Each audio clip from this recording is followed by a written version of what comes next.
बोडे साहेब आपण चालू शकतो. चालू करायचं?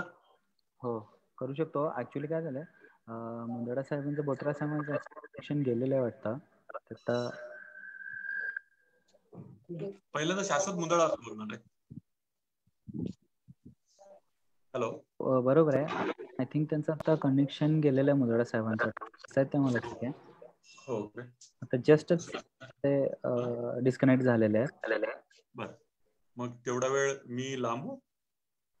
नाही, आपण चालू करूया तोपर्यंत. तुम्ही आपण स्टार्ट करूया तोपर्यंत. गटाणी साहेब पण आहेत, गटाणी साहेब इथे. हो, गरज पडली तर मग माझं झाल्यानंतर वेळ पडली तर मग ते सुरू करतील. मी तोपर्यंत त्यांचं सुरू करून देतो, यांचा परिचय आणि ह्या. हो हो, चालू करूया आपण तोपर्यंत.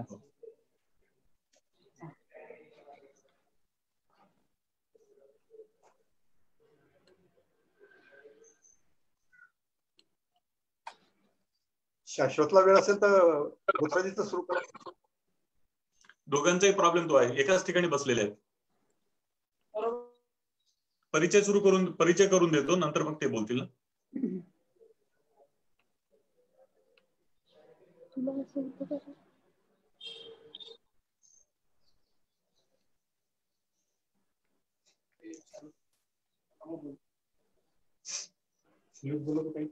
तुम्ही चालू करा बोंडे साहेब.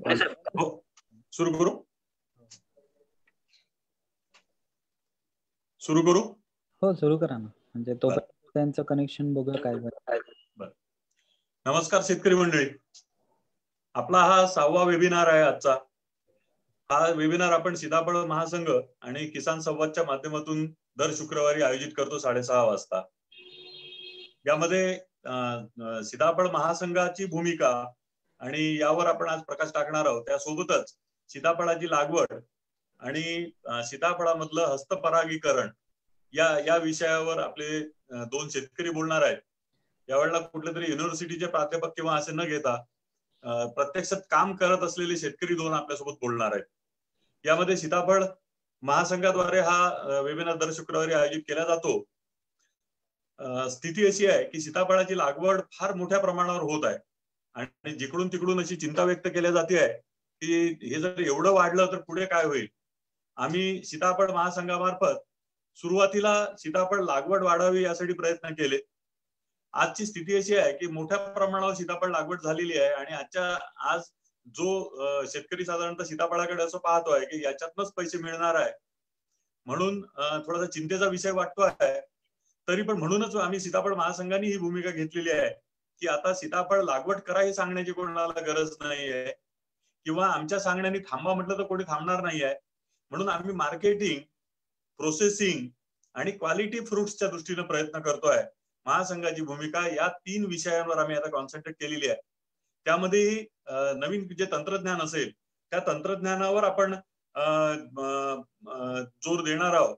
म्हणूनच यासाठी म्हणून साधारणतः विनायकजी बोथरा जे धनंजय शेतकरी आहेत, त्यांची स्वतःची 48 एकर सीताफळाची बाग आहे. हे शेतीनिष्ठ शेतकरी आहेत आणि यांना विविध संस्थांकडून मिळालेले पुरस्कार आहेत. सोबतच त्यांची अमरावती जवळ एक फार मोठी नर्सरी आहे जिथून ते रोपवाटिका त्यांची असल्यामुळे तिथून ते सीताफळाची रोपे, कलमे वगैरे उपलब्ध करून देतात. आणि यांचं वैशिष्ट्य हे आहे की हे स्वतः सर्व सीताफळाचं मार्केटिंग करतात. नागपूरला नेऊन स्वतःचा पॅक देऊन स्वतःचा कांचन या ब्रँडनी ते विक्री करतात. त्यामुळे त्यांच्याजवळ अनुभवांची फार मोठी शिदोरी आहे. तसेच आपल्यासोबत आज दुसरे जे शेतकरी आहेत जे आता आपल्याला स्क्रीनवर दिसत आहेत, हे शाश्वतजी मुंदडा आणि यांचं शिक्षण BE झालेले आहेत. इंजिनिअरिंग मधलं त्यांचं ग्रॅज्युएशन आहे. उदखेड नावाचं गाव जे आहे मोर्शी तालुक्यामध्ये अमरावती जिल्ह्यामध्ये, इथे त्यांची शेती आहे आणि जवळजवळ 180 एकर शेती ते सांभाळतात. यामध्ये 125 एकरवर त्यांची फळबाग आणि भाजीपाला शेती आहे. यांचं वैशिष्ट्य असं की हे BEच्या सोबत MBA झालेले आहेत. कृषीमध्ये सिम्बायोसिस मधून त्यांनी MBA केलेला आहे. त्याच्यासोबत त्यांनी MA पण केलेला आहे आणि एवढं करून ते स्वतः पूर्ण शेती सांभाळतात. अत्यंत चांगल्या रीतीने शेती सांभाळतात. तरुण पोरं शेतीमध्ये आल्यानंतर काय करू शकतात हे फार मोठं उदाहरण असल्यामुळे सीताफळ महासंघाने असं ठरवलं की असे शेतकरी जे होतकरू शेतकरी आहेत त्यांना सुद्धा आपल्या शेतकऱ्यांच्या समोर आपण आणावं. त्या दृष्टिकोनातूनच ही जी नवीन संकल्पना आहे हस्तपरागीकरणाची, सीताफळाचं हस्तपरागीकरण करणे, ज्याला हँड पॉलिनेशन आपण म्हणतो, ते स्वतः ते अडॉप्ट करत आहेत. इतर अनेक शेतकऱ्यांना ते शिकवत आहेत. अशा माध्यमातून सीताफळ महासंघामार्फत आपण हा कार्यक्रम आयोजित केलेला आहे. यामध्ये सीताफळ महासंघाचा एक व्हॉट्सअप ग्रुप आहे आपला, आणि त्या व्हॉट्सअप ग्रुपवर हे सतत मार्गदर्शन चालू राहते. यासाठी म्हणून 2100 रुपये भरून आपण सीताफळ महासंघाचे जर आजीवन सदस्य झाले तर आपल्याला याच्यामध्ये सामील करून घेतल्या जाते व्हॉट्सअप ग्रुपला. शेवटी माननीय अध्यक्ष आणि मी अनिल बोंडे सचिव, आमचे दोघांची नंबर शेअर केल्या जातील, त्यावर आपण कॉन्टॅक्ट केले तर आपल्याला बँक डिटेल्स मिळू शकतील.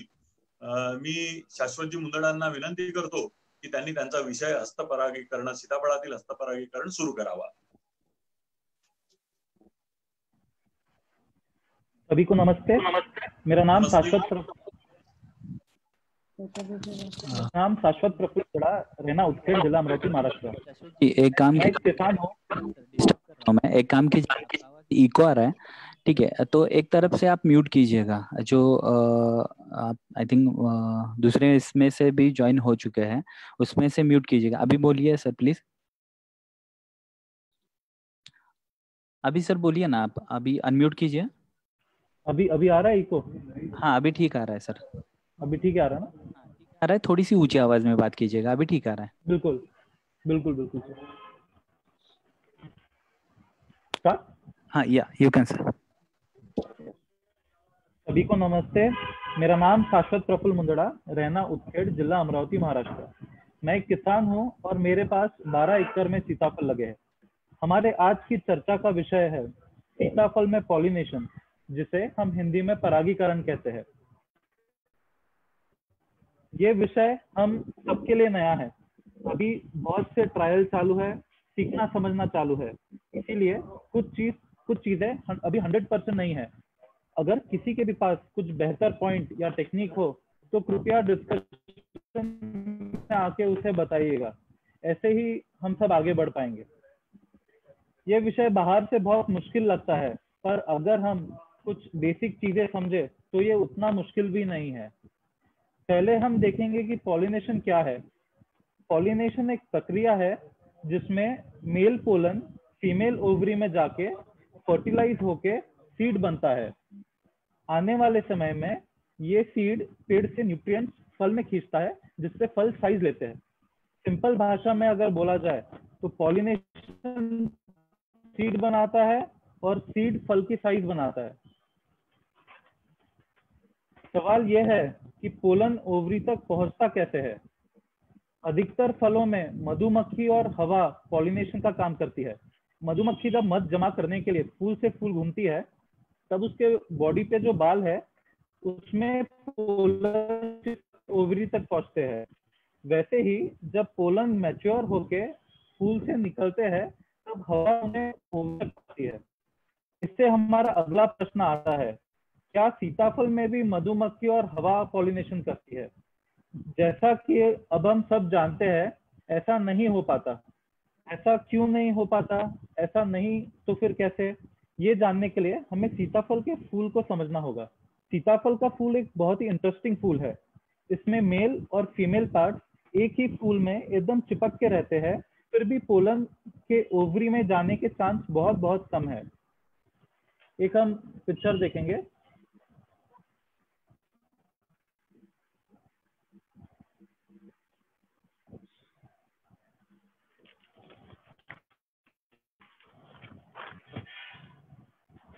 ऋषभ है क्या?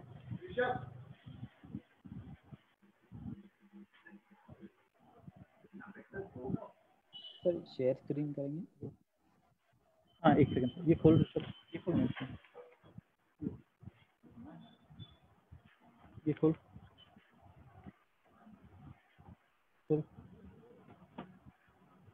एक सेकंड।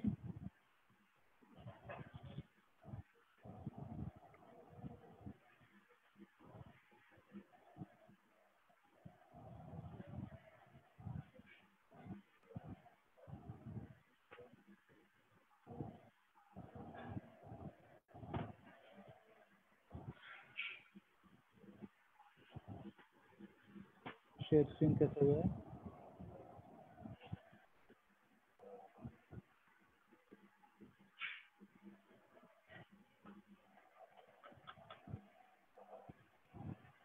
एक सेकंड सर, मैं फोन में ही दिखा देता हूँ।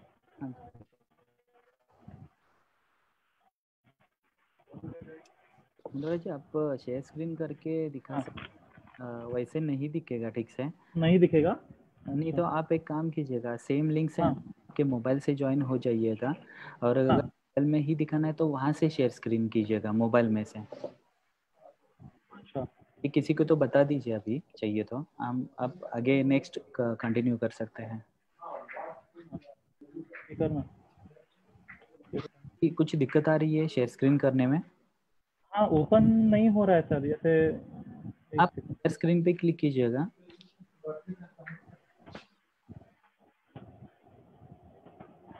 हाँ, शेयर स्क्रीन पे किया। एक सेकंड पे क्लिक कीजिएगा। हाँ हाँ, दिख रहा है सर? बराबर है, परफेक्ट। अभी आप प्ले कर सकते हैं। ये वीडियो है या फोटो है? जूम ये फोटो ही है सर। ठीक है, ये इसको अभी आप स्टार्ट कीजिएगा, कोई दिक्कत नहीं है अभी ना? Yes sir. यस, ओके, ठीक है। Thank you. Yep.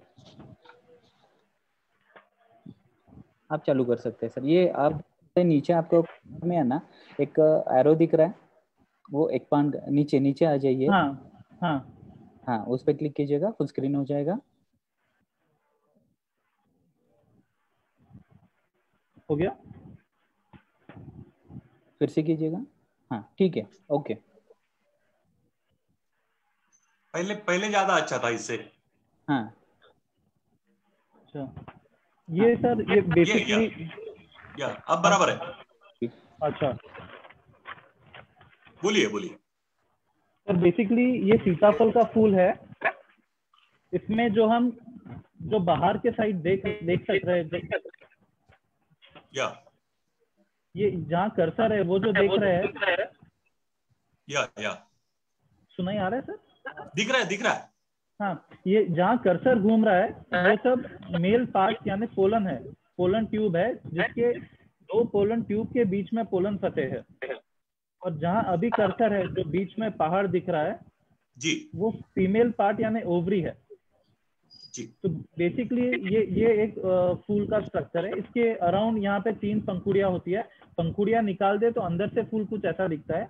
ये बाहर का रिंग जो है मेल पार्ट है, और जो इनर रिंग है, जो इनर पहाड़ है,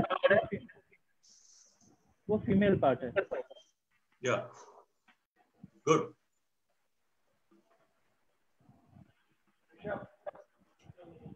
एक सेकंड। नेक्स्ट।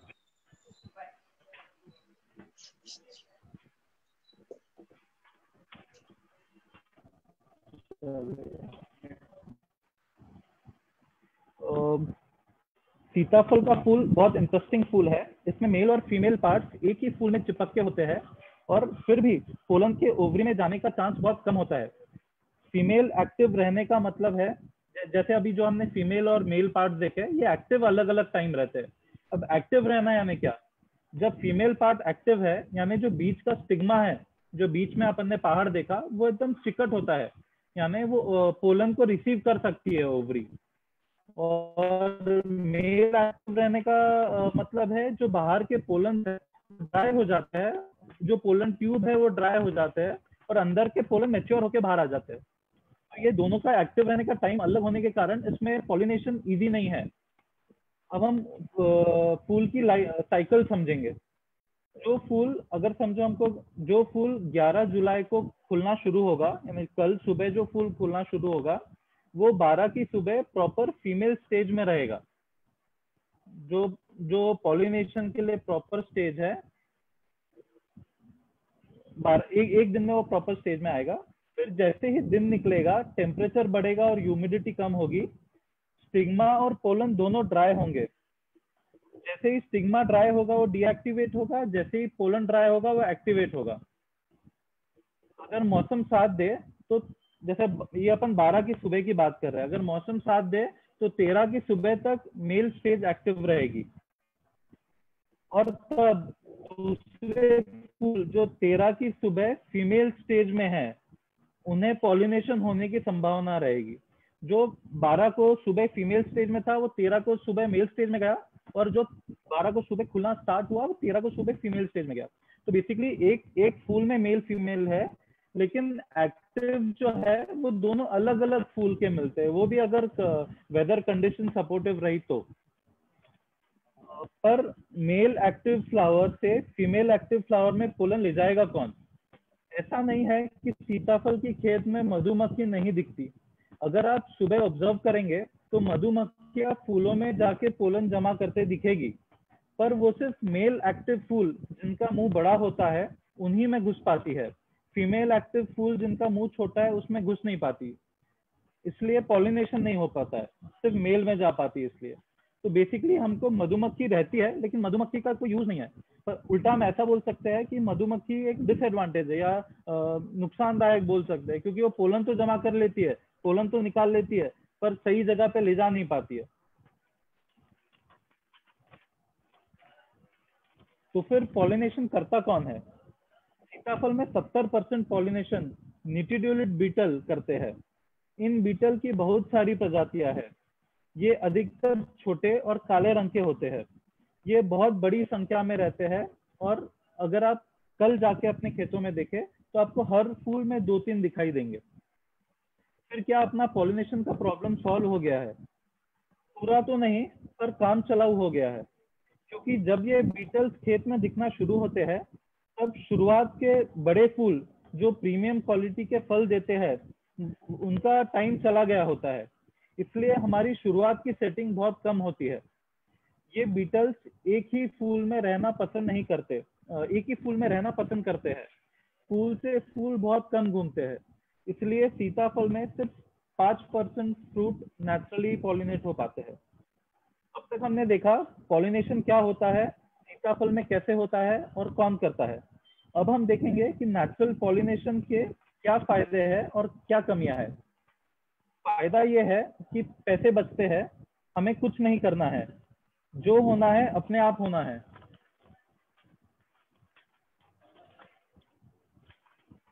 नुकसान भी यही है कि जो होना है अपने आप होना है। अपना फ्रूट सेट की टाइमिंग, पोजीशन और क्वालिटी ऑफ पॉलिनेशन पे कोई कंट्रोल नहीं है।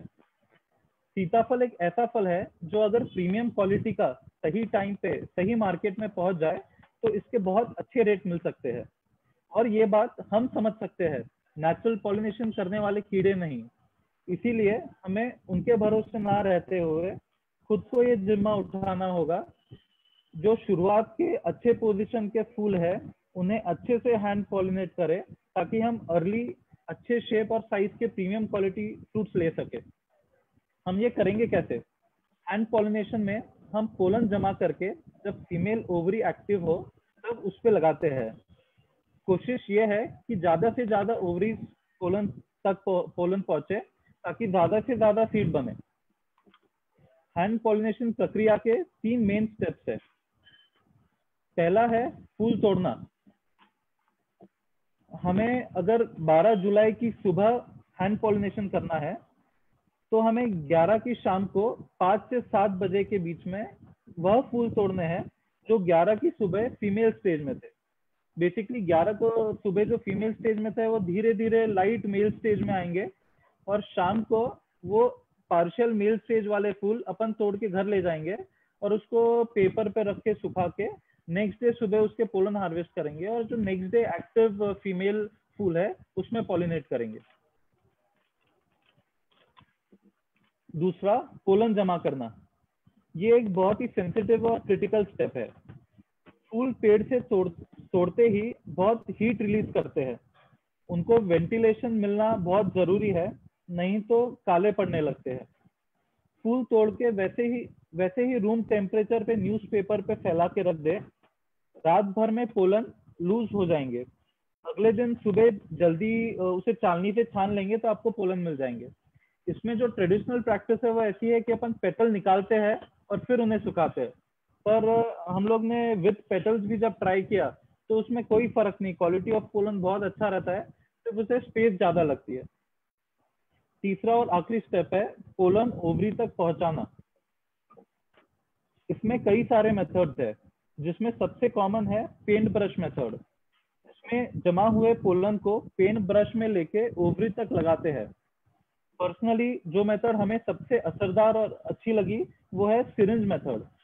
इस मेथड में हम जो इंसुलिन की सिरिंज होती है 1 ml वाली वो यूज करते हैं।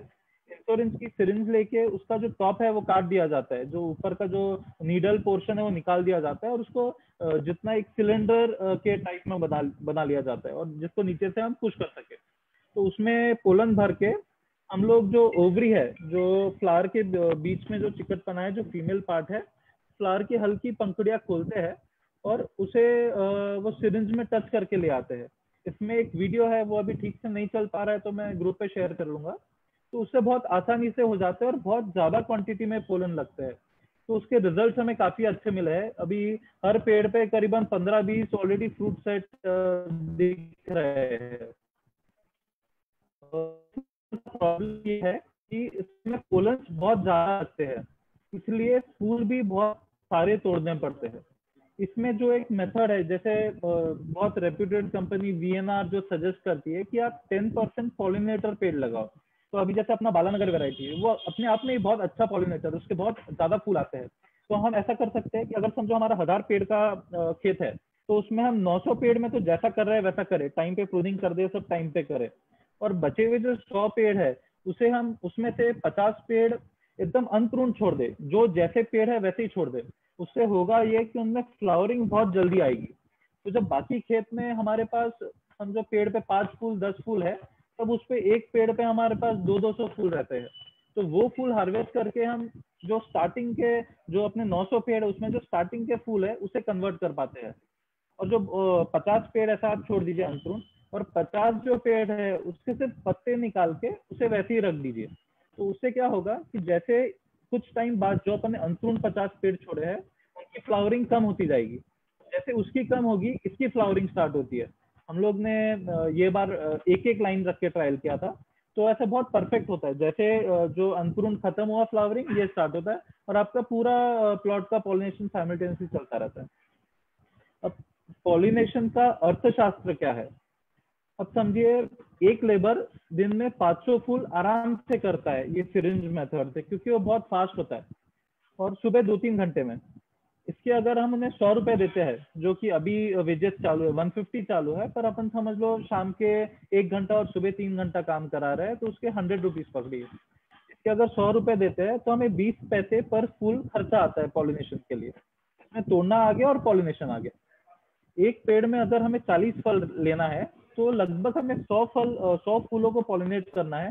पॉलिनेशन अगर बहुत अच्छा होता है तो 80-90% तक कन्वर्जन रेट हो जाता है। पर अगर हम समझेंगे कि 50-60% है तो हमें 50 से 60 फ्रूट सेट मिलेंगे, जो हमें आगे जाके थोड़ा थिनिंग करके 40 सबसे अच्छे फ्रूट उसमें रख सकते हैं। तो 100 फूल का हमें 20 पैसे के हिसाब से 20 रुपए प्रति पेड़ खर्चा आया और 20 रुपए में हमें 40 फल मिल रहा है, यानी 50 पैसे फल का खर्चा आया। तो ऐसे लाइक अगर 12x8 पे अपना प्लांटेशन है तो 20 रुपए के हिसाब से 450 पेड़ के हिसाब से 9,000 रुपए एकड़ का अपने को खर्चा आता है। और इसमें 1,000 रुपए आप मिसलेनियस ऐड कर सकते हो, जैसे अपने को पेंट ब्रश है, सिरिंज है, ये सब लगता रहता है। तो 10,000 रुपए एकड़ में अगर अपने को 40 फ्रूट चाहिए तो अपन इजीली कर सकते हैं। और अगर आप पर फ्रूट देखें तो ये 50 पैसे पर फ्रूट का खर्चा है। और हमारा मानना है कम से कम आप इसमें 10 रुपए पर फ्रूट आपको प्रीमियम मिल सकता है, क्योंकि उसकी साइज भी बढ़ेगी और जैसे साइज बढ़ेगा पर केजी रेट भी बढ़ेगा। तो अगर आप 50 पैसे खर्च करके 10 रुपए अगर आपको मिलते हैं तो ये बिल्कुल अपने को ट्राई करना चाहिए। और एक जो जनरल माइंडसेट है कि पॉलिनेशन नहीं कर सकते क्योंकि लेबर प्रॉब्लम जाता है, इसमें लेबर प्रॉब्लम जरूर जाता है, पर ये थोड़ा व्हाइट कॉलर जॉब है, हमको ये समझना होगा। जो खेती के लेबर है वो जो लाइक अभी जो गांव में बहुत सारे लोग खाली बैठे हैं पर वो खेती में काम करने नहीं आ सकते क्योंकि उनका ग्रेजुएशन हो गया, पढ़ाई हो गई, तो ये सब लोग हम लोग बहुत अच्छे से यूटिलाइज कर सकते हैं। जो कॉलेज जाने वाले लोग हैं, जो 9, 10, 11, 12 के स्कूल के बच्चे हैं, उन्हें हम सुबह 3 घंटे बुला के उनसे करा सकते हैं, वो लोग ये काम बहुत अच्छा भी करेंगे। तो और एक पॉइंट से अगर हम ताइवान और ऑस्ट्रेलिया जैसी कंपनी जहां इतना ट्रिमेंडस लेबर शॉर्टेज है, वहाँ पे लोग कंप्लीटली हैंड पॉलिनेशन पे है। तो इंडिया जैसी जगह पे जहाँ पे कंपेरेटिवली अबंडेंट लेबर है, चीप लेबर है, वहाँ पे तो हमें डेफिनेटली करना ही चाहिए। मैं ये बोल के मेरा खत्म करूंगा मेरा जो पार्ट है, और आपको जो भी क्वेश्चन है आप बिल्कुल पूछ सकते हैं। Thank you.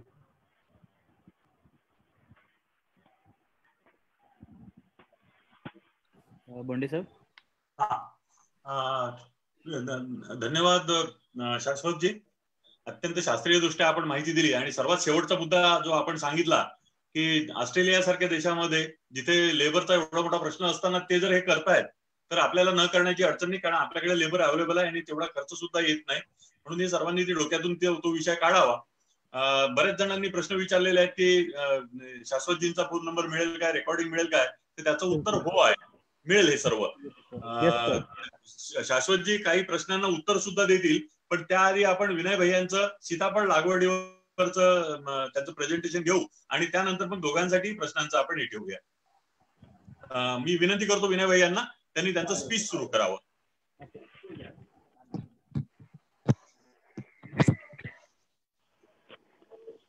विनयजी बोत्रा।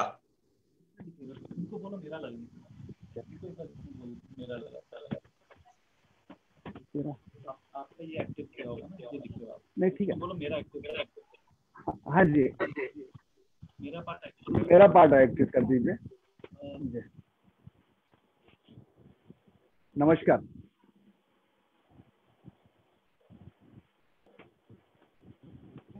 विनय भैया स्टार्ट करू शकतो। हाँ हाँ, नमस्कार। नमस्कार। मैं थोडा वर्षापासून जवळपास या सीताफळच्या क्षेत्रामध्ये जुळण्याचा योग आला। स्वर्गीय शेळके साहेब यांच्या मार्गदर्शनाखाली काम सुरू केलं आणि अनिल बोंडे साहेब, जयवंतरावजी माल्ले साहेब आणि श्यामदिया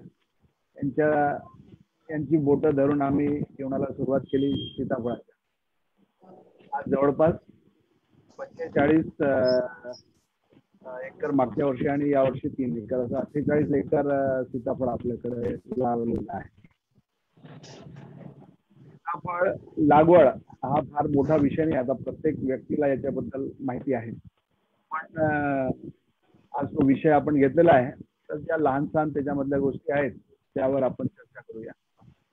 सीताफळ कोणतं लावायचं हा सर्वात मोठा विषय सर्वात आहे। सर्वात आपण फळ खाऊन पाहायचं, जी चव आपल्याला बेस्ट वाटेल आणि दुसरं फळ खायची इच्छा होईल तसं फळ आपण लावायला पाहिजे।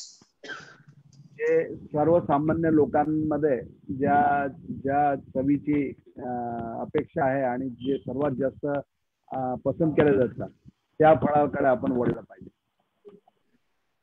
सीताफळ लागवड जी आहे ही 2 प्रकारे आपण करू शकतो।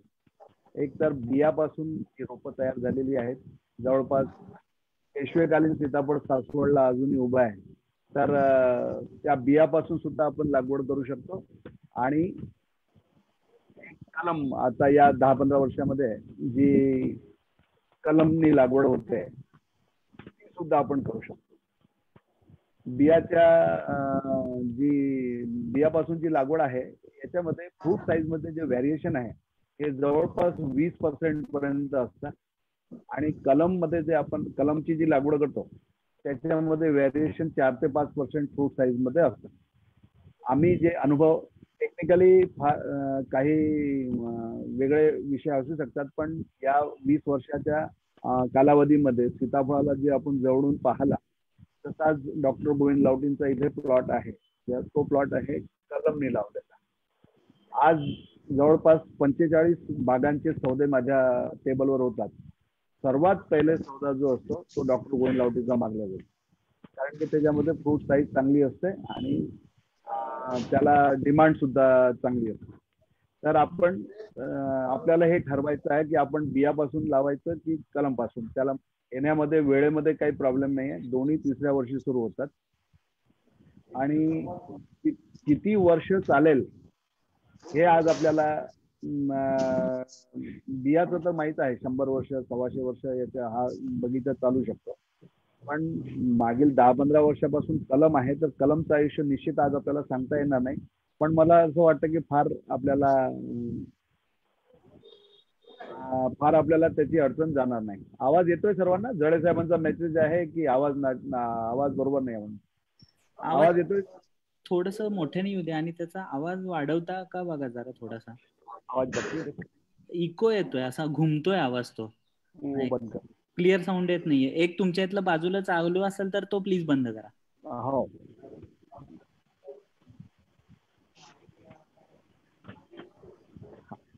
तर आपण कलम किंवा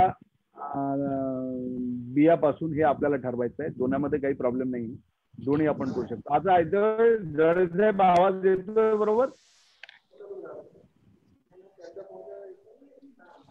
सर आवाज क्लिअर आहे?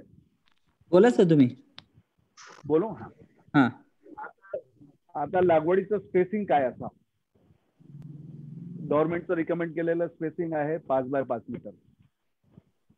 आपण माझ्याकडे जवळपास सर्व स्पेसिंग मध्ये प्लांटेशन आहे. 10 बाय 10 फूट, 12 बाय 10 फूट, 12 बाय 8 फूट, 13 बाय 9 फूट आणि पीकेव्हीनी पंजाब कृषी विद्यापीठनी मागच्या वर्षीपासून आपल्या इथे स्पेसिंग आणि पूर्ण त्याच्या ट्रायल्स आपल्या इथे चालू आहेत. आपण मागील 2 वर्षापासून त्यांना जवळपास 1200 झाडं त्यांच्या ट्रायलसाठी दिलेले आहेत. मला असं वाटतं की या सर्व स्पेसिंग मध्ये 12 बाय 8 जे अंतर आहे ते अंतर एकदम व्यवस्थित आहे. प्लांट पॉप्युलेशन याच्यामध्ये चांगली आहे. आपण पूर्ण दरवर्षी ट्रिमिंग करतो, त्याच्यामुळे आपल्याला झाड गुंतण्याची काही त्याच्यामध्ये प्रॉब्लेम येत नाही.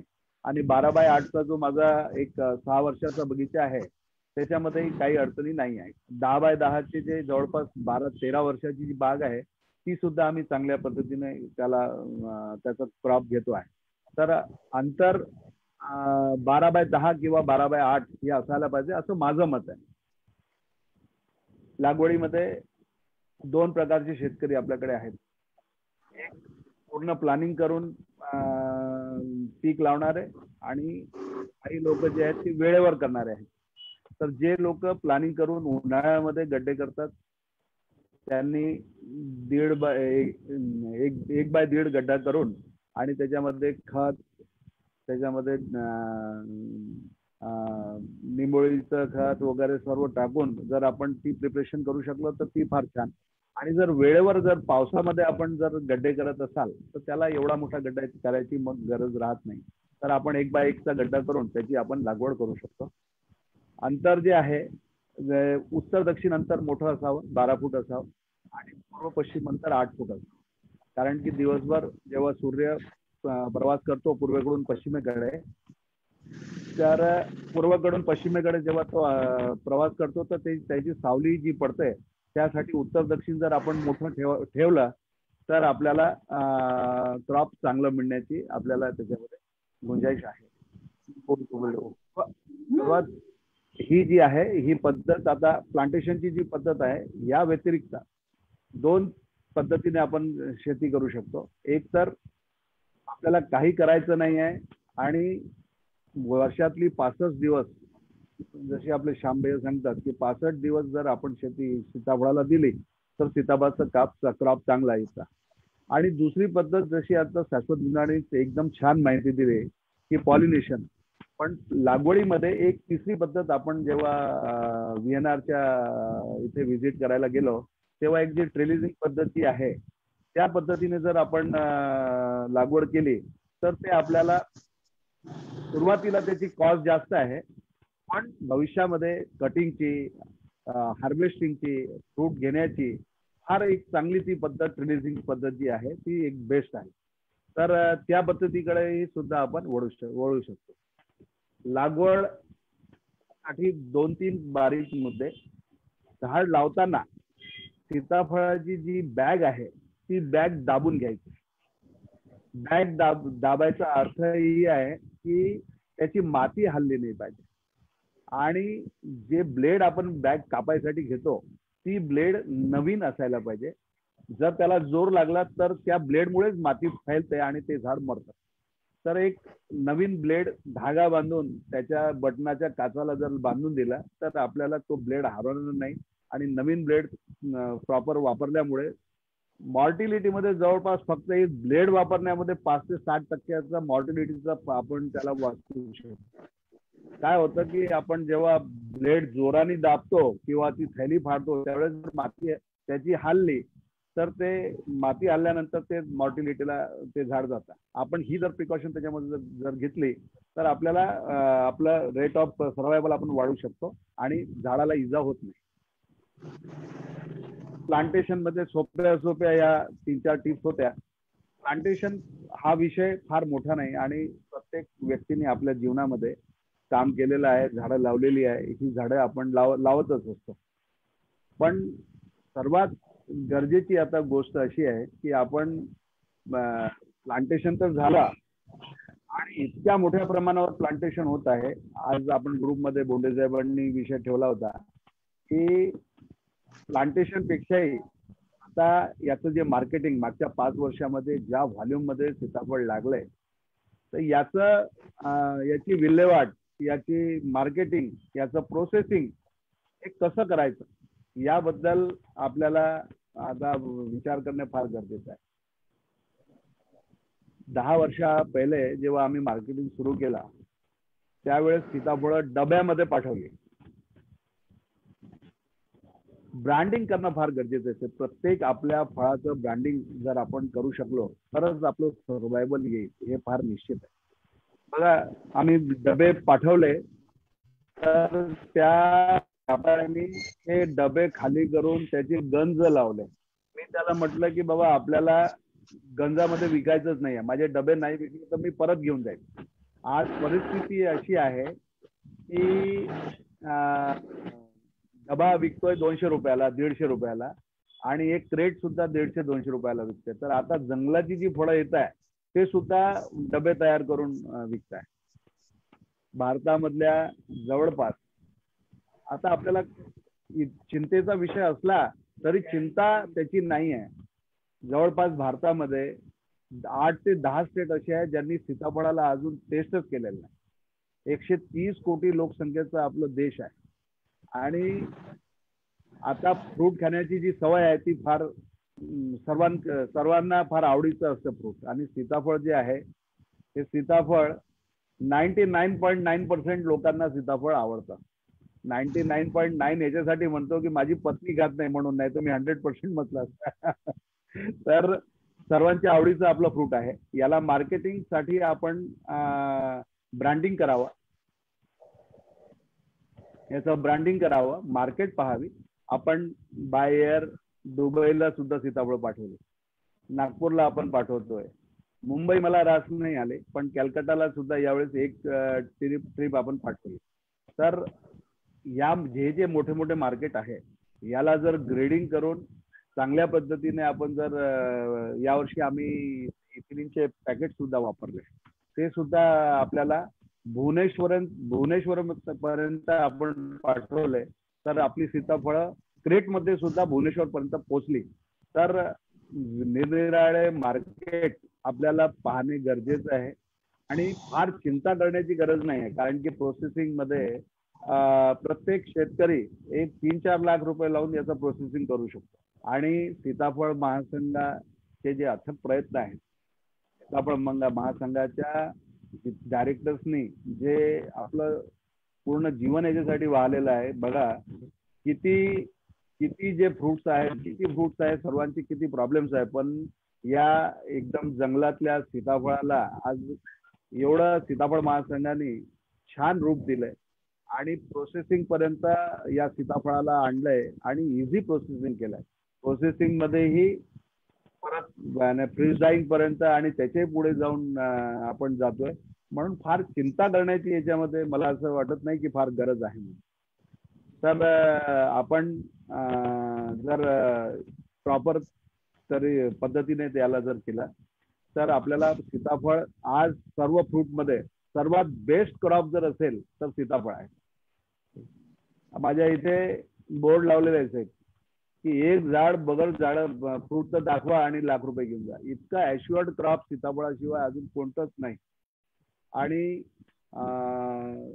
फार आता हस्तपरागीकरणचा विषय आहे. आमच्या इथे सुरू केलाय. शाश्वतनी फार प्रयत्न केले, स्वतः आला, त्यांनी ते काढलं आणि आमच्या इथे त्याला सुरुवात केली आहे. पण बालानगरमध्ये जर त्यांनी सांगितलंय की त्याचा व्हॅल्यू ऍडिशन होता, पण ज्याला काही करायचं नाहीये, काही म्हणजे आपण त्याचा शब्दशः अर्थ न घेता एकरी ₹1,00,000, ₹1,25,000, ₹2,00,000 जर आपल्याला दरवर्षी आपल्याला जर पाहिजे असतील तर आपण सीताफळामध्ये गेलेले आहोत आणि जात आहेत. लोक फार मोठ्या प्रमाणात जात आहेत. आपल्याला फार चिंता करण्याची याच्यामध्ये फार गरज नाही. आता ही वेळ आहे. फ्लॉवरिंगची स्टेज जवळपास पूर्ण होत आहेत. चांगले 3,000, 4,000, 4,000 फ्लॉवर आपल्या झाडांवर आहेत. फ्रूट सेटिंग साठी एकदम मागच्या वर्षीला फार प्रॉब्लेम होता, पाण्यामध्ये फार गॅप होता. यावेळेस ह्युमिडिटी आणि चांगली आहे, त्यामुळे फ्रूट सेटिंगला मला असं वाटत नाही की कुठे फारच ताण पडला असेल तर त्याच्या इथे एखादा प्रॉब्लेम असू शकतो. लावण साहेबांचा मला फोन आला होता की मला यावेळेस सेटिंग प्रॉपर दिसत नाही आहे. पण त्यांच्या इथे पाणी असूनही सेटिंग दिसत नाही असं त्यांनी म्हटलं होतं. पण मला असं वाटतं की यावर्षी आपल्याला फार, आणि सीताफळामध्ये मागच्या वर्षीचा आपल्याजवळ इतका मोठा अनुभव आहे की इतक्या ऍडव्हर्स कंडिशन मध्ये सुद्धा सीताफळामध्ये आपल्याला सेटिंग मिळाली. लेट आलं पण आपल्याला सर्वांना सीताफळ त्याच्यामध्ये मिळाली आहे. तर जर आपण हँड पॉलिनेशन करू शकलो तर ते फारच चांगलं आहे. आणि नाही ज्याला इतकं करता आलं त्याला बालानगरमध्ये तर काही चिंता करण्याची गरज नाही. एवढे बोलून मी माझे संपवतो विषय. वेळ मला वाटतं बंडू साहेब वेळ झालाय ना. हॅलो बोंडे साहेब आहे, वेळ आहे, प्रश्न बोलू उत्तर. शकता. बोत्रा साहेब एक फक्त विनंती होती. खाली आहे ना तिथे तुम्हाला स्क्रीनवर क्वेश्चन आणि आन्सर्स असं दिसतंय तुम्हाला तिथं Q&A. त्याच्यामध्ये आहे ना प्रश्न आलेले आहेत, तर तुम्ही वाचून त्याची उत्तरं देऊ शकाल प्लीज. हो Q&A. तुम्ही सोबत आता बसला तरी चालणार आहे. बरेचसे याचे मी रिटर्न मध्ये दिलेले आहेत बरेचसे काही. येस. आणि बाकी पहिला प्रश्न आहे, please repeat timing of pollination. शाश्वत पहिला प्रश्न होता. मदनलाल जी मनियार का क्वेश्चन है, please repeat timing of pollination. Pollination का टाइमिंग जो पॉलिनेशन अपने को करना है वो सुबह सुबह जल्दी करना है 6 से 8. जो टाइमिंग है, ये जो झाड़ का साइकिल है वो अपने टाइमिंग से नहीं चलता बल्कि टेम्परेचर और ह्यूमिडिटी से चलता है.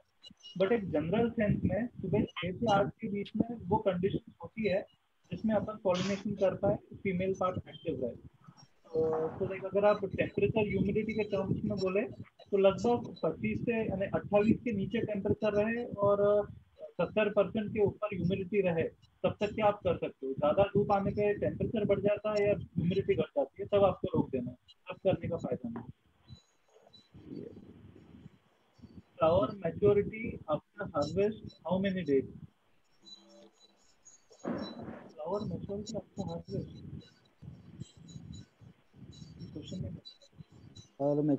After harvest how many days. ठीक है, हार्वेस्ट या आफ्टर प्रूनिंग. ठीक है. उनको ये पूछना है एक्चुअली. हाँ, फ्लावर आने के बाद में फ्रूट कितने दिन में सेट होता है. अच्छा, बालानगर वैरायटी में एक 100 दिन का अपन गैप मानते हैं. जैसे लास्ट ईयर हमने नोटिस किया 96 to 100 डेज में आप, जैसे आज अगर आप पॉलिनेशन कर रहे हैं, जैसे आज 10 जुलाई है तो 10 अक्टूबर को 92 डेज होगा और 18 अक्टूबर को 100 दिन होंगे. तो आप पकड़ के चलिए आपको 14 से 18 अक्टूबर के बीच में आज का पॉलिनेट किया हार्वेस्ट हो जाएगा. How much upside potential we can expect. What are various application of Q-factor? आगे क्वेश्चन. आजच्या टॉपिकला संबंधित प्रश्नांचेच उत्तर आपण दिले पाहिजे. किती वर्षात सुरू होते? एक मिनिट. ऍक्च्युली सीताफळ दुसऱ्या वर्षी किती वर्षात फळ सुरू होते? रवींद्र कुलकर्णी साहेबांचा हे आहे, प्रश्न आहे. सीताफळाला आपण यावर्षी लागवड केली की दुसऱ्या वर्षी सुद्धा फुलं येतात, पण तिसऱ्या वर्षी आपण 8-10 फळं घेऊ शकतो आणि चौथ्या वर्षी आपण त्याला 30 फळापर्यंत जाऊ शकतो.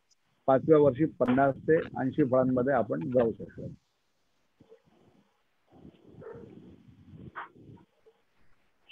डालना है, can we get YouTube link? YouTube link नहीं है, लेकिन आप अगर व्हाट्सएप करेंगे तो जो भी वीडियोस हैं सब कुछ पॉलिनेशन पे पक्का शेयर हो जाएंगे.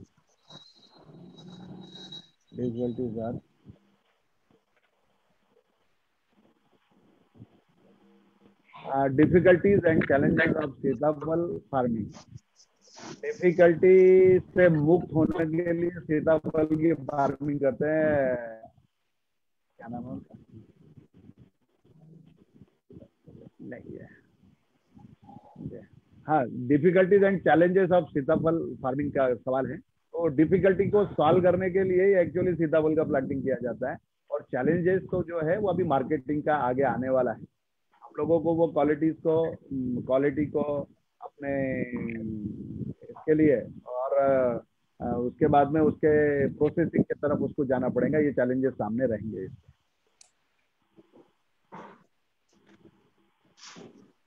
12,000 व्यक्ति. हम फीमेल फ्लावर कैसे पहचानेंगे? कुंदवंत जी का क्वेश्चन है, हम फीमेल फ्लावर कैसे पहचानेंगे? ये बहुत सिंपल है. आपको ऑलमोस्ट जब फ्लावर हल्का सा खुल जाए, लाइक ऑलमोस्ट 10 से 15 डिग्री का उसका जो फ्लावर नीचे के जो पेटल से 10 से 15 डिग्री ओपन रहेंगे, और आप अगर अंदर देखेंगे तो आपका अंदर का ओवरी या कुछ आपको नहीं दिख पाएगा, तो वो प्रॉपर फीमेल स्टेज है. अगर आप सुबह जल्दी कम 6-8 बजे तक के जब खेत में जाते हैं तो आपको कई सारे ऐसे फूल दिखेंगे जो आप क्लियरली पहचान सकते हो. और उसमें अगर आपको कोई सिम्टम चाहिए कि ये फीमेल है कि नहीं, तो आप लेके उस जो फ्लावर को तोड़ लीजिए, और उसमें जो अंदर का जो ओवरी है, जो ऊपर पहाड़ है, उसमें चिकटपना रहना चाहिए. आप हाथ से लगा के देखिए तो आपको चिपचिपापन आएगा. तो चिपचिपापन है तो फीमेल फ्लावर, उसमें फीमेल स्टेज एक्टिव है.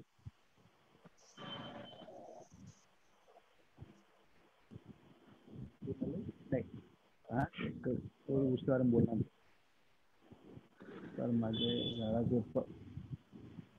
माझे झाडांचे फळे लहान आहेत, तरी मोठे होण्यासाठी काय करावे? साहेब, आपण जर प्रूनिंग केलं याला तर आपल्याला मोठी फळे चांगल्या मोठ्या काडीवर जर तुम्ही फळं घेतली तर तुम्हाला फळं मोठी मिळतील. आणि जर याचं प्रूनिंग नाही केलं तर लहान ज्या शेंड्यावर जी फळं येतात ती लहान येतात. आपण प्रूनिंग केलंय का थोडं बघावं. आणि नसेल केलं तर यावर्षी मेच्या शेवटच्या वीकमध्ये झाडाचं ज्या करंगळीपेक्षा पेन्सिल साईजच्या ज्या काड्या असतात त्या ठेवून आणि पतल्या काड्या त्याच्यामधल्या कापून टाकायला पाहिजे. ये बहुत सही क्वेश्चन है. मेरा पॉइंट ऑफ व्यू बताऊंगा. तो साइज बढ़ाने के लिए हम लोग पॉलिनेशन भी बहुत इंपॉर्टेंट फैक्टर है. बेसिकली फ्रूट साइज इसलिए लेता है क्योंकि उसमें सीड होता है. आपने कोई सीताफल सीडलेस नहीं खाया होगा, और या अगर बहुत 2-3 बीज का सीताफल होगा तो बहुत बड़ा नहीं होगा, वो छोटा ही होगा. बेसिकली क्या होता है कि जब हम ओवरी में पोलन डालते हैं तो अंदर जाके सीड बनता है, और जब सीड बनता है तो ऑक्सीजन करके केमिकल है, वो हार्मोन रिलीज करता है, तभी उसको पेड़ ताकत देता है. बेसिकली हर पेड़ का मकसद होता है कि उसका जो पीढ़ी है वो आगे बढ़ाना. तो उसका जो एनर्जी भी है वो सीड की तरफ जाएगा, क्योंकि सीड उसका आगे वाला वंश है. बिना सीड के, बिना उसके मतलब के वो एनर्जी भी नहीं देगा. तो इसलिए सीड बहुत जरूरी है, और सीड के लिए पॉलिनेशन जरूरी है. और सीताफल में बहुत हेवी पॉलिनेशन का प्रॉब्लम है. बालानगर की वैरायटी में फ्लावरिंग हो जाता है, पॉलिनेशन हो जाता है, पर अगर हम बाकी फैक्टर्स देखें कि भाई अगर जब 4000 फूल लग रहे हैं और उसमें से हमको समझो 200 फ्रूट सेट मिल रहे हैं, तो वो बहुत बड़ा गैप है. और उसमें भी समझो जब अच्छे क्वालिटी के स्टार्टिंग में जब फ्रूट सेट होने चाहिए तो वो कभी नहीं होते. जब अपना फ्रूट सेट वो लेट की तरफ होता है. तो आप हैंड पॉलिनेशन की बेस से भी साइज और शेप दोनों बहुत इम्प्रूव होगा फ्रूट का.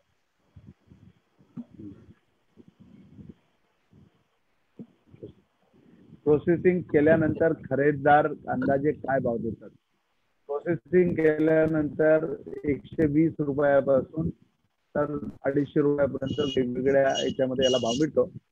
काही पुण्या साईडला त्यांचं जे प्रोसेसिंगचं आहे ते 120 रुपयापर्यंत, आम्हाला जवळपास 160, 180 आणि 225 रुपयापर्यंत. जर आपण थांबलो आणि लग्नाचे जे सीझन असतात त्याच्यामध्ये 250-300 रुपयापर्यंत सुद्धा याचा रेट मिळतो. पण सहजासहजी 150 रुपये किलो आपण याचा रेट धरला पाहिजे, ऍव्हरेज रेट. या स्टेजमध्ये शेंडे खुडले तर काही फायदा होईल का? सध्या फ्रूट सेटिंग होत आहे, या स्टेजमध्ये शेंडे खुडायला नको. आपल्याला शेंडे खुडायची गरज जी आहे ते फ्रूट तेव्हा साईज मोठं घेतं फ्रूट सेट झाल्यावर, त्यानंतरच शेंडे खुडायला पाहिजे. आता आपण शेंडे खुडायची गरज नाही. बेसिक सर, जो शेंडे खोदने का जो क्वेश्चन है, हम शेंडे क्यों खोदते हैं?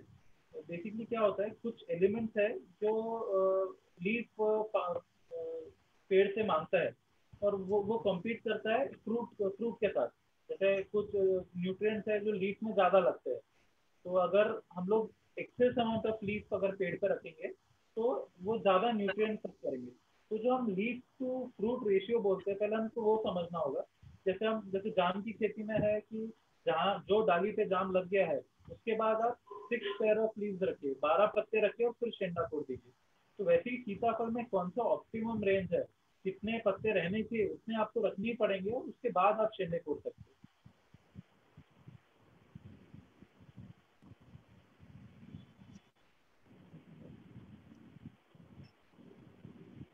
तर वेगवेगळ्या प्रकारचे फळ आणण्यासाठी क्रॉसिंग करू शकतो का एकाच झाडात?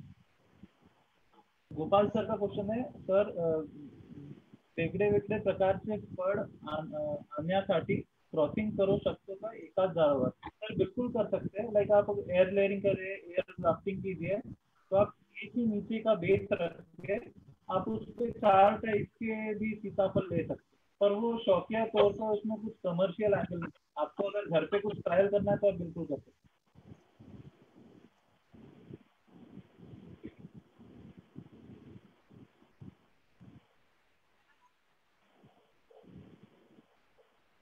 सीताफळ कोणत्या रोगास बळी पड़ते हैं और वो फलेगा? नर्सरी से कलम लेते वक्त उसकी हाइट कितनी होनी चाहिए?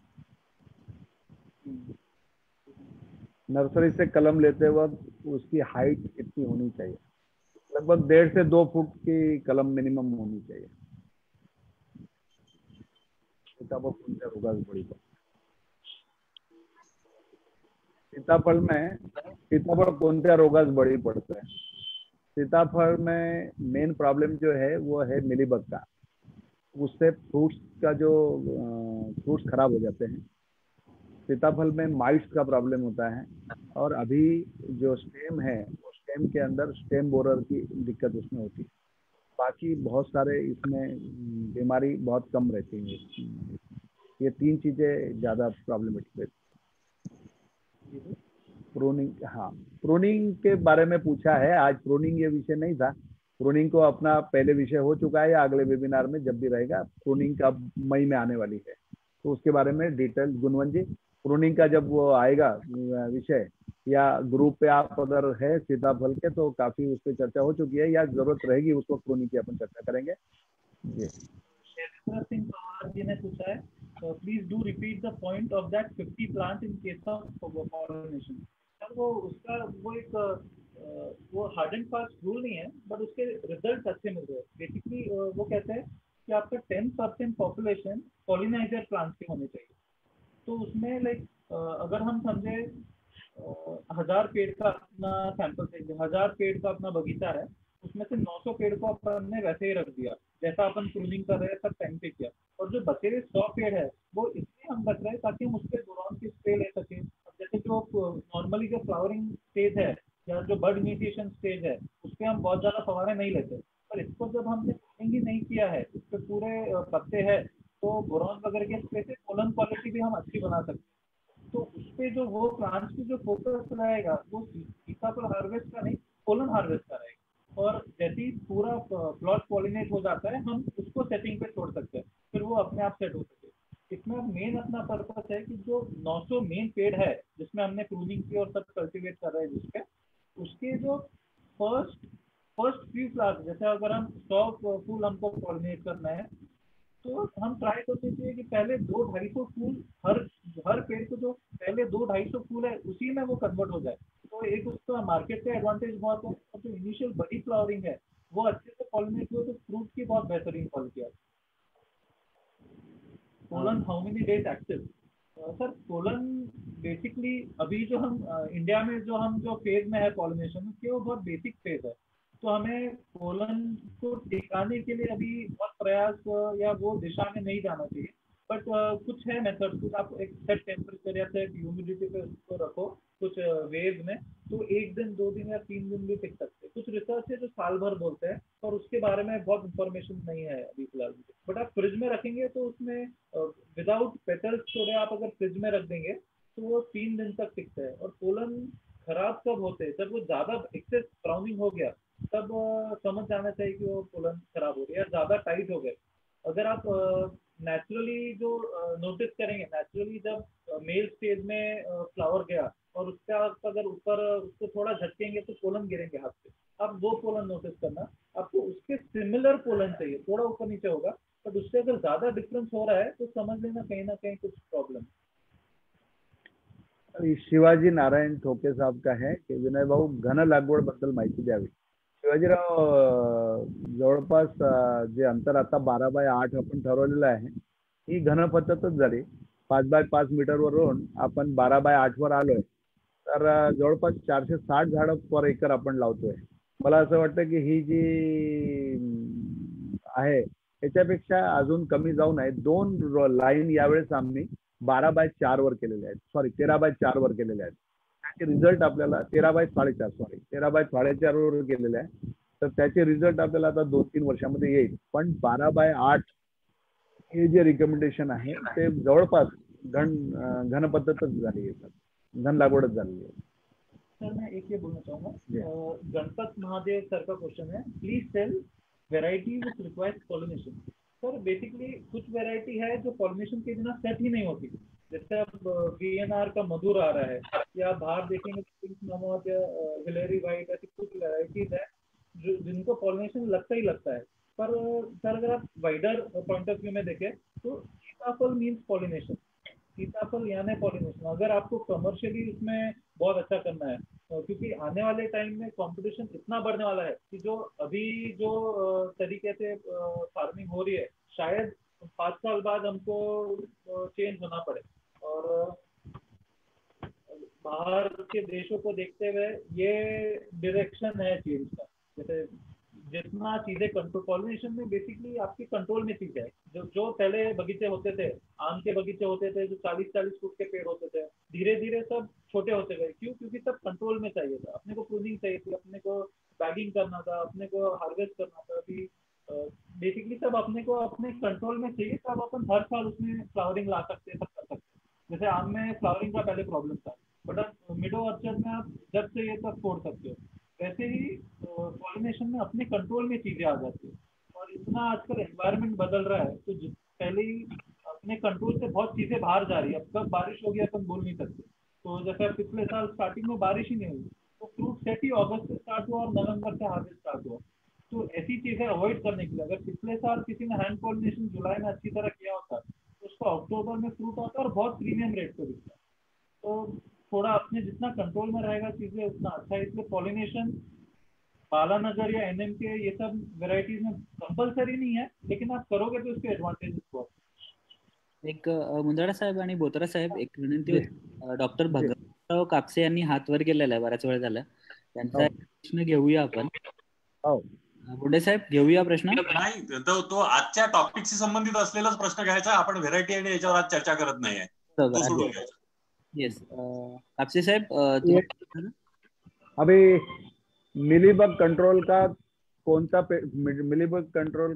पेस्टिसाइड परफेक्ट रहेगा और केमिकल रेसिड्यूज नहीं चाहिए। मिलीबग के लिए अभी जो पद्धत सीताफल महासंघ ने जो दी है जिसके अंदर हमने टेप लगा के और उस पर ग्रीस लगाया है, आपको ग्रुप पे आप देखेंगे काफी वीडियोस हमने फोटोज डाले हैं, वो वेटिंग में है, उसको वहां अगर कंट्रोल कर लेते तो वो मिलीबग नहीं आएगा। दूसरा, अगर बगर पे रेसिड्यूज वाला अगर चाहिए तो वर्टिसिलियम उसके लिए सबसे बेस्ट है। वरना मिलीबग का एक ही बस नियम है कि मिलीबग अपने ऊपर वैक्स जो लगा लेता है, तो वो वैक्स की वजह से कोई भी उस पर दवा काम करती नहीं। आप अगर उसको बोरिक एसिड के पाउडर से अगर उसको धो लो, या फिर डिटर्जेंट से अगर धो लो, लेकिन डिटर्जेंट से बोरिक पाउडर का इम्पैक्ट ज्यादा अच्छा है। डिटर्जेंट से स्कॉर्चिंग आती है फलों पर। अगर हम लोग वो धो के बाद में आप नोआन भी मारेंगे, क्लोरोपाइरीफॉस भी मारेंगे, तो उसका कंट्रोल आ जाता है। लेकिन अगर आपको उसमें रेसिड्यूज अगर नहीं चाहिए तो आप वर्टिसिलियम पे जाते कापसे साहेब बोला तुम्ही कापसे, एक मिनिट हा मुंदडा साहेब, कापसे हैं। जी हॅलो हा बोला. हॅलो, सर आवाज नमस्कार. येतोय का? हो येतोय. हा, बोंडे साहेबांनी नमस्कार नमस्कार. नमस्कार. ठीक आहे. मला दोन प्रश्न होते. एक म्हणजे ग्राफ्ट आणि याचं सीडलिंगचं आता जे सांगितलं बोथराजींनी, जी त्यामध्ये पुढे चालून त्याच्या वॉटर रिक्वायरमेंटचा फरक पडतो का? म्हणजे स्ट्रेस सहन करण्यामध्ये ग्राफ्ट आणि सीडलिंग मध्ये फरक पडतो का? सुरुवातीच्या आणि दुसरं मला 2 वर्षामध्ये कापसे साहेब, पहिल्या 2 वर्ष हा, हा. पहिले 2 वर्ष जर याला चांगलं सांभाळलं ग्राफ्टला, तर पुढे याला ताणाचा हो, काही हो. प्रॉब्लेम होत नाही, असा आमचा अनुभव आहे. दोन्ही सारखेच राहतात. दोन्ही सारखेच राहतात. अच्छा, एक गोष्ट. आणि दुसरं, पॉलिनेशनच्या बाबतीत पॉलिनेशन कशानं होतं हे जर आवाज क्लिअर येईना त्यांचा, म्हणून ऐकायला नाही आलं. त्यांचा आवाज फार कटायला लागलाय आवाज. Sir pollination, means of pollination. हाँ yes sir, means of pollination सीताफल में अपन बात करेंगे। सीताफल में कीड़ा होता है निटिडुलिस, जो 70%। हेलो, आवाज आ रहा है सर? हाँ, आला आवाज आ रहा है sir?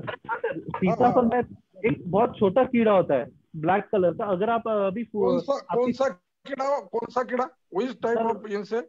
It is known as nitidulid beetle, sap beetle भी कहते हैं उन्हें, निटिडुलिट, NITIDULID। अगर आप नेट पे डालेंगे तो आपको पूरा डिटेल आ जाएगा।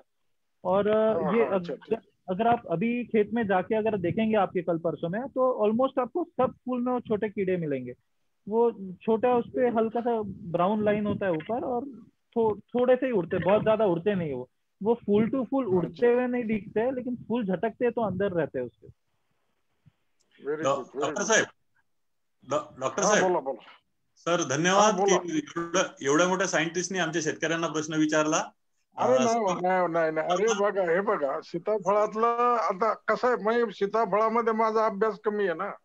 आता बोथराजीचा स्वतः अनुभव आहे, मोठा अनुभव आहे, त्याच्यामुळं काहीतरी शिकायला पाहिजे ना बोथराजी. त्यासाठीच सर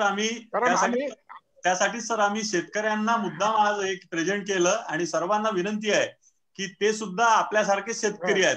शास्त्रज्ञांसारखे जर प्रश्न गेले तर त्यांची अडचण होऊ शकते. आपण आमची बाजू समजून घेऊन अत्यंत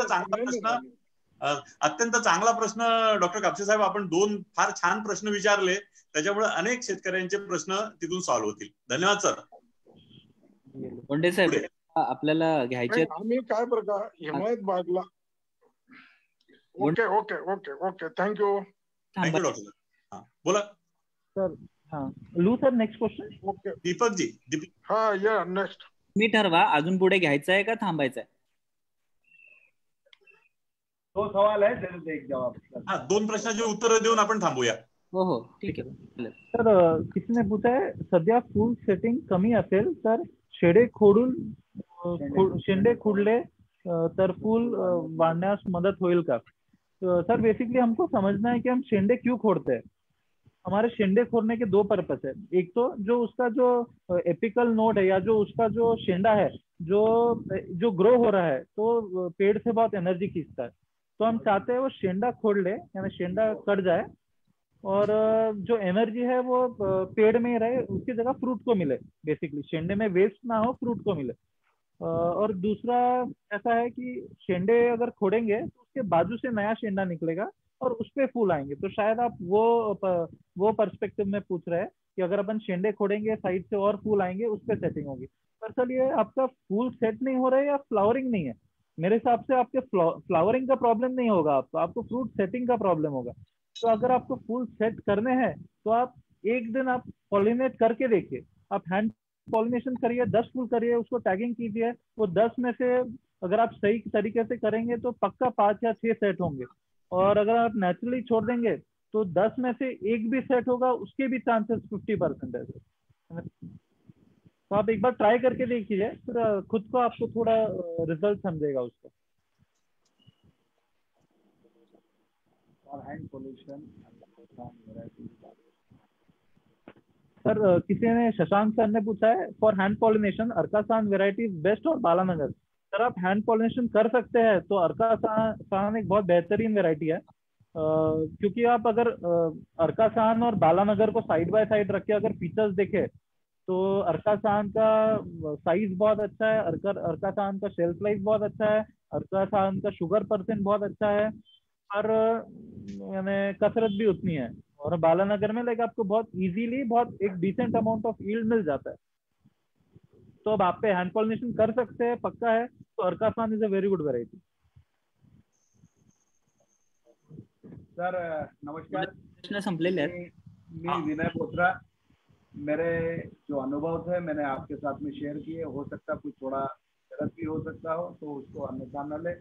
और जो हमने पिछले 20 सालों में जो अनुभव लिए, जो फील्ड में पाया, वो आपके सामने रखने का प्रयास किया।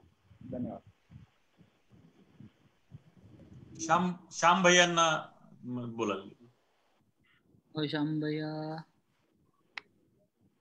गटाणी साहेब तुम्ही अनम्यूट करा, व्हिडिओ चालू करा. गटाणी साहेब तुम्हाला इकडनं केलेला आहे मी.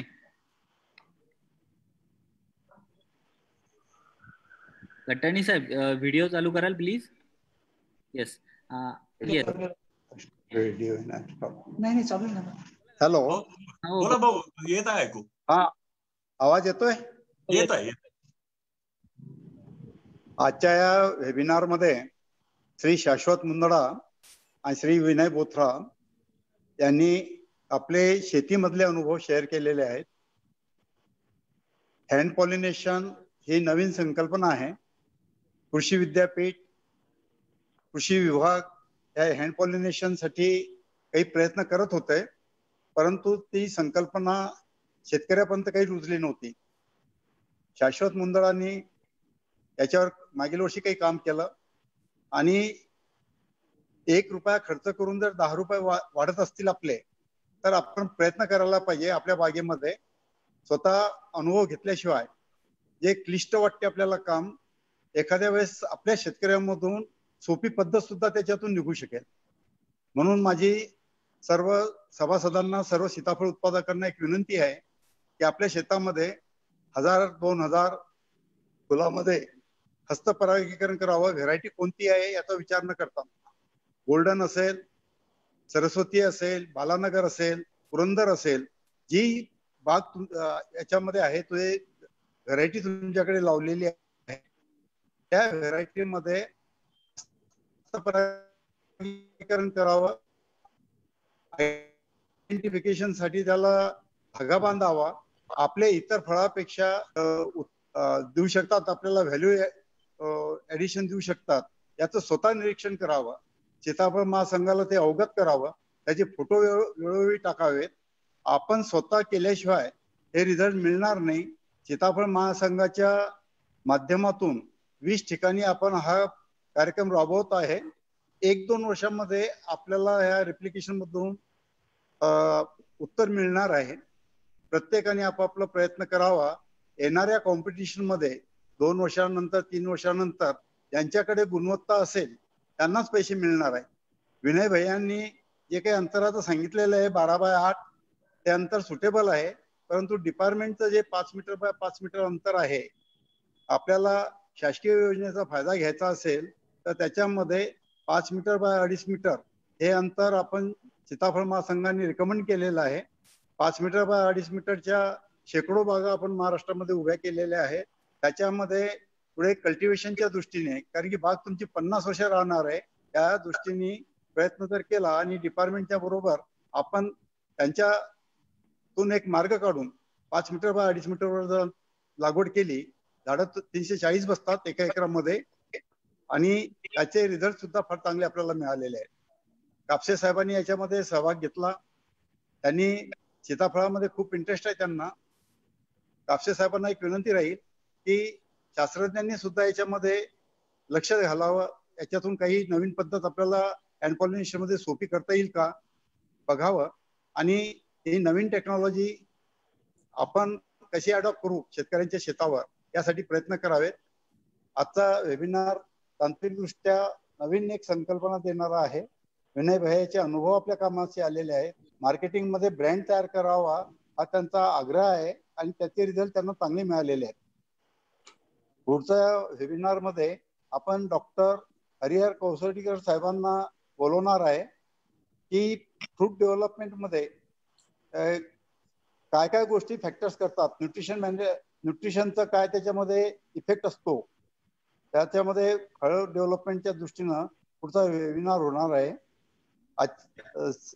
किसान संवादनी ही जी संधी आपल्याला उपलब्ध करून दिलेली आहे त्या सर्वांचे मी आभार मानतो आणि आता वेबिनार इथे संपला आता जाहीर करतो.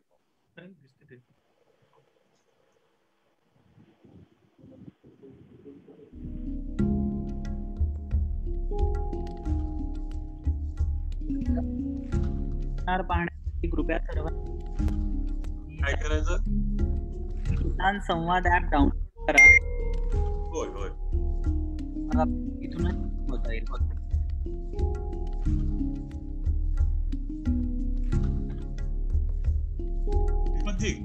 किसान संवाद ऍप बद्दल एकदा बोला ना.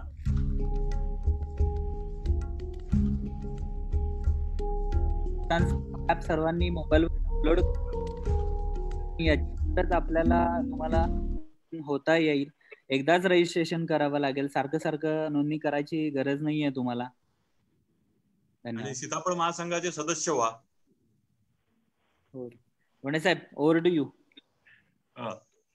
सर्वांना हे सर्व तांत्रिक ज्ञान मिळण्यासाठी आणि माझा व्हिडिओ बंद आहे. सर्वांना हे तांत्रिक ज्ञान मिळण्यासाठी आणि व्हॉट्सअपच्या ग्रुपवर सुद्धा चर्चा चालू राहते, त्या चर्चेत सामील होण्यासाठी म्हणून आपण जर सीताफळ महासंघाचे आजीवन सदस्य झालात तर आपल्याला हे सतत हे करता येईल. त्या दृष्टीनं आपण जर ते फोन नंबर स्क्रीनवर शेअर केलेले आहे त्यावर जर आपण फोन करून विचारलं तर ते बँकेचा अकाउंट नंबर आणि हे सर्व आपल्याला देण्यात येईल. धन्यवाद.